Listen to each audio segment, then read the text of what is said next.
శ్రీమన్నారాయణీయము 1వ దశకము 9వ శ్లోకము. శ్లోక పఠనం.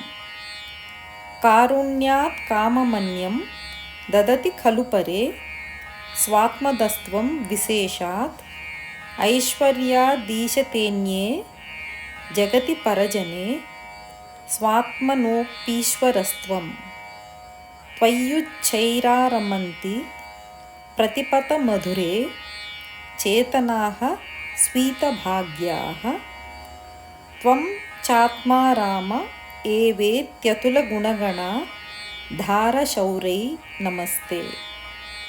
శ్లోకపారాయణం.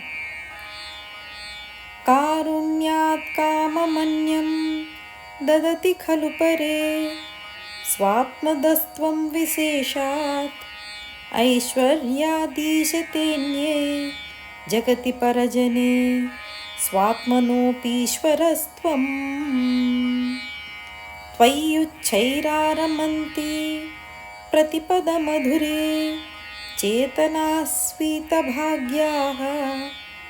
త్వం చాత్మా రామ ఏవేత్యతులగుణగణా ధారశౌరై నమస్తే.